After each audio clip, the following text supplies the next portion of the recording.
자, 지금부터 그럼 우리 시장 이야기 빨리 하도록 하죠. 그냥 입이 간질간질합니다. 먼저 지수부터 좀 보도록 할게요. 보시면 아시겠지만 지수의 이 상승률, 하락률 이거는요 어제하고 거의 비슷해요. 화살표 방향만 다 바뀌었습니다. 다우가 0.8% 조정이 나오면서 S&P 500과 나스닥은 또 반등이 나왔어요. 지금 이상하게 이 다우 지수와 S&P 500, 나스닥 약간 이렇게 좀 다른 행보가 계속 이어지고 있습니다.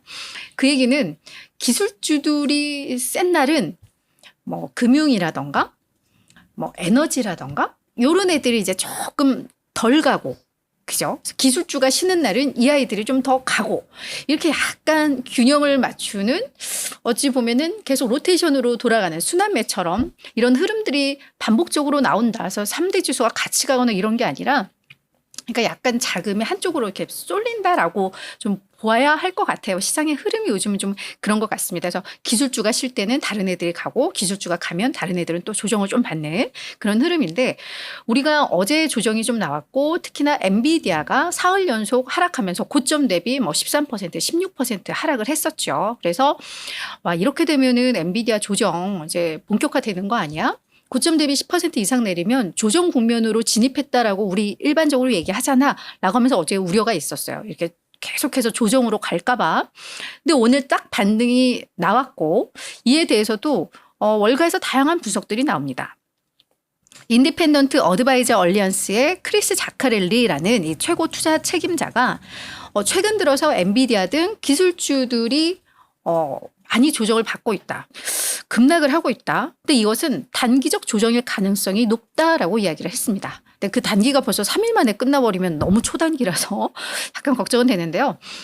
왜 이렇게 이야기를 하냐면 올해의 증시 상승 모멘텀은 확실한 건 AI다. 맞죠? 분명 AI 모멘텀을 바탕으로 한 기술주들의 랠리가 밸류에이션상 부담스러운 건 맞다. 꽤 높다. 그걸 인정하지만 AI를 기반으로 한 랠리는 과거에 닷컴 버블 때와는 좀 다르다라고 이야기를 하고 있습니다. 왜냐하면 이 닷컴 버블 때는 그냥 다 기대감이었어요. 그냥 뭐 시멘트 만드는 회사가 뭐 닷컴 붙이면은 급등하고 막 이럴 정도였는데, 지금 AI는 확실한 실체가 있다라는 거죠.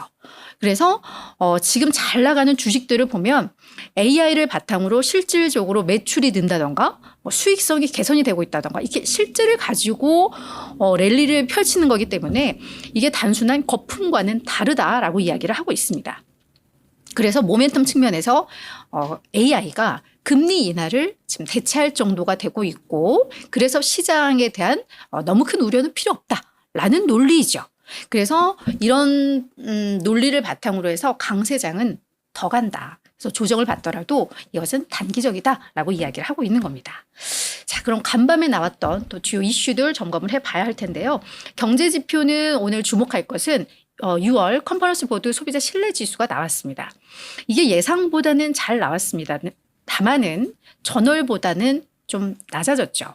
그래서 요거를 좀 분석을 해보니까 노동시장에 대한 향후 전망이 조금 더 낮아졌더라, 위축됐더라라는 게 확인이 되고 있는데, 그래서 노동시장, 뭐 이런 고용지표라던가 실업수당 청구 건수라던가 이런 게 조금 안 좋아지면 이거는 계속해서 좀 낮아질 수도 있다라는 이야기가 나옵니다. 그래서 노동시장에 영향을 많이 받고 있는데, 다만 오늘 뭐 전월 대비 조금 떨어졌다라고 하더라도 그동안 2년간 지속되었던 어떤 좁은 밴드를 벗어나지는 않았다. 그래서 이 지표가 되게 우려스럽지는 않다. 라고 또 해석들이 나오니까 이거는 우리가 참고하고 넘어가면 좋을 것 같고요. 연준 인사들 뭐 계속해서 요즘 발언 나오고 있죠. 오늘 미셸 보우면 연준 이사의 발언이 또 나왔습니다. 참고로 이분은 아주 극단의 외파 인사예요. 그래서 우리 닐 카시카리가 상당히 매파인데 동급입니다. 그렇기 때문에 그걸 우리가 참고하면서 이 멘트를 좀 봐야 될 것 같은데요. 이분 진짜 눈치 없이 금리 인상 이야기를 좀 했습니다. 지금 금리 인하할 때 아니야. 말도 안 돼. 지금. 그러면서 인플레이션에 추가 진전이 없으면 금리 인상의 여지도 여전히 남아있어. 라고 이야기를 했습니다. 다만 여기서도 조건이 있어요. 인플레이션이 추가 진전이 없으면. 근데 인플레이션 계속 진전되고 있죠. 그래서 뭐 매파 인사들은 이 정도의 발언 할 만도 하다. 그냥 그렇게 알고 넘어가면 좋을 것 같습니다. 우리 뭐 제롬 파월 연준 의장이 금리 인상은 우리 기본 이 테이블에 없다라고 이야기를 할 정도이기 때문에 매파 인사들은 어느 정도 시장에 그런 균형감을 주기 위해서 이런 멘트를 한다라고 우리가 이해하고 넘어가면 될 것 같아요. 당연히 인플레이션 치솟으면 금리 인상할 수 있죠. 이것도 그냥 원론적인 이야기로 우리가 넘어가면 이렇게 스트레스를 많이 받지는 않을 것 같습니다. 자, 마지막입니다. 이번 11월 미국 대선에서 트럼프 당선이 약간 유력하게들 많이들 보고 있죠. 그리고 28일 날 아마 토론회가 있잖아요. 이걸 앞두고 그동안 노벨상을 수상했던 경제학자들 16명이 이런 이야기를 했습니다. 트럼프가 또다시 당선되면 인플레이션 위험 되게 높아져. 미국 경제에 안 좋아 라는 건데, 자, 그 내용을 좀 보니까 지금 이 트럼프의 어떤 공약 이거를 좀 보면은 모든 수입품에 대해서 보편적인 관세를 부과할 것이고, 그렇게 되면은 수입품 가격이 올라가는 효과가 나겠죠. 그럼 당연히 이제 인플레이션을 자극할 거고, 그리고 계속해서 트럼프는 연준에 대해서 금리 인하해 이렇게 압박을 줘. 물가는 오르는데 금리 인하하면 물가는 더 치솟을 수도 있죠. 그래서 이런 것들을 고려했을 때 트럼프가 당선되면 미국 경제 좀 걱정돼라고 이야기를 한 겁니다. 그래서 이런 것들을 자기네가 문서를 만들고 거기에 대해 서명을 해서 발표를 한 건데, 이걸 주도한 사람은 2001년에 노벨상을 수상했던 조셉 스티글리츠라는 사람들입니다.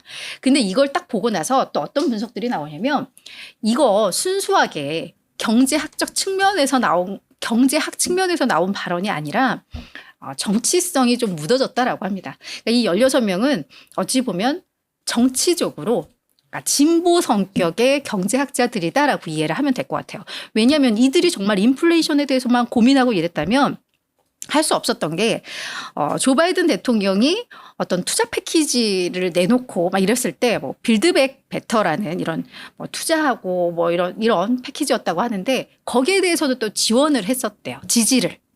그러니까 그냥 대선 후보에 대한 그냥 지지 여부일 수도 있다. 토론회 앞두고 나온. 그래서 분명히 조 바이든 쪽에서는 이 멘트, 야, 노벨상을 수상했던 경제학자들이 이렇게 얘기하라고 하면서 이용할 수 있잖아요. 그래서 그런 관점에서 이거는 경제와 정치적인 그게 조금 맞물린 멘트다라고 하니까 이건 그냥 참고를 하고 가되, 아마 토론회 때 트럼프 쪽에서는 이걸 가지고도 말을 또 반대의 말들을 할 것이고, 조 바이든은 요거를 또 이용할 수도 있다라는 거, 이거 그냥 알고 참고로 알고 넘어가면 좋을 것 같습니다.